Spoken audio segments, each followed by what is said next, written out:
So I'm telling you guys, there are people who do care. So holding it on and hoarding it within yourself doesn't help you. You have to talk about it. And that's how I healed. Yes, sir. This is very interactive. Priscilla Liscombe says hello. Okay. And she says she wants to connect with you. Absolutely. All right. And your Facebook, a lot of people just want you to say hello. So let me tell you, you gotta say hello.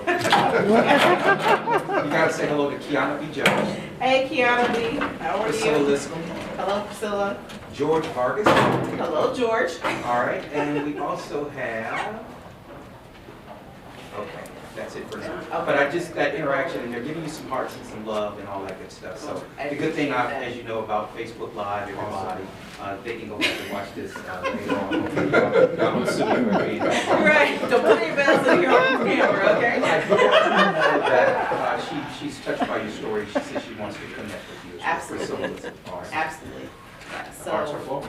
Awesome. so yeah, so like I said, it's important that you come out from behind the scenes, quit being embarrassed, and talk about it. Like I said, it helped me. Writing this memoir is what helped me. It's not how thick it is, how big, or how many chapters. It's the content that's inside of it is what's important. And as you continue to read and you learn from it, you take notes. And like I said, if somebody you know who's going through this, please help them. Don't walk away from them. You know, I heard one lady tell me a couple months ago, she said, oh, I have a friend who's going through this, and I'm just sick and tired of trying to deal with her. She's not listening to me. That doesn't help her out. Okay? Like I explained to her, you have to be willing to be understanding and put yourself in her shoes. It's not easy. We all stand up here. I was the same way. You know, you hear these stories like, why didn't you just leave? And I tell people, I left. No, it was my home. He had to leave. Okay? I got out of the situation. It was one incident. That's all it took for me. That was enough. I'd already been through enough abuse with just the constant, you know, the way you talk to me and just, you know, the things that were said, I can't even say in this room. It was that bad. So please, you know, like I said, don't be judgmental, but try to reach out and help somebody who needs help. Any other questions before we move on to the signing? Yes, ma'am. I just want to say thank you, because I lived with a monster for 17 years. And I'm dealing with a struggle right now. On Valentine's Day, he threw a brick at my window. He found out where I live, and he's incarcerated right now. I thank you, because I know God has a purpose for me also, because I too like to write. It's a way of healing. So I just want to thank you. A coworker of mine said, you gotta go to this book signing. Wow. I don't know if I'm gonna go, Awesome. but I'm glad Well, I I came. thank you and I bless you Thank with the courage that you have to come here today. We'll talk. Awesome. All right. Hi, I'm one of Kimberly's colleagues in one of her other professions, and I could not let this day go by without being here to support her. I had not yet read the book because I was waiting for today. I'm going to purchase the book, read the book, but I do want to say that Kimberly is one of the strongest women that I know. She is just a wonderful soul. She's told me about the story, but not the story. So I wanted to wait and read the story in her book. And I just wanted to say I'm blessed and privileged to be here with her. And what you see with her is, in fact, what you get in her wonderful son, Joe. Here, they are our wonderful souls. So Awesome. Thank you. I'm proud of you, Kimberly. Thank you. Love you. All right. Do you have any more questions? Does this affect you, any of your other relationships going forward? To be honest, it's been hard.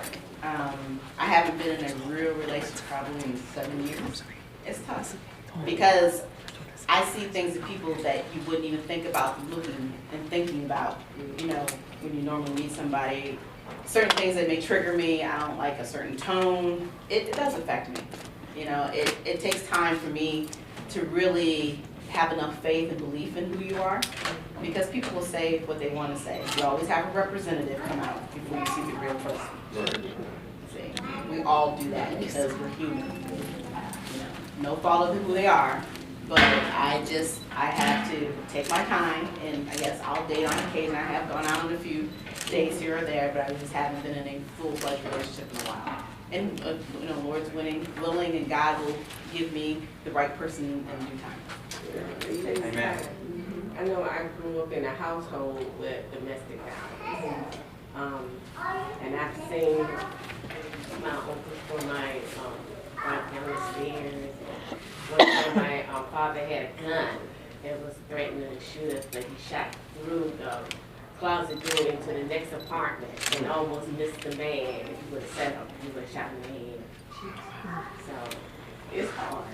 And the one thing I'm gonna say is that I know that normally in the Black community, we're always been raised and told, keep to yourself, don't talk about your business, there's nothing for you to say. That's not true. You have to talk about it. I don't care whether if it's this or if it's your health, we don't communicate enough amongst each other, and we have to do that every day. Like I said, it's not about keeping it all to yourself and hoarding it to you, thinking that that's the best way to hide it, and then all of a sudden you find out, and as we're sitting here today, as you can see, there are many more stories out here, and there's a lot more that need to be told. I'm just that one statistic. Like I said, I will always be considered a statistic, but I'm not. I'm a hero. I made the decision to get up and have that faith and be strong and that courage to keep walking, that walk that I do every day.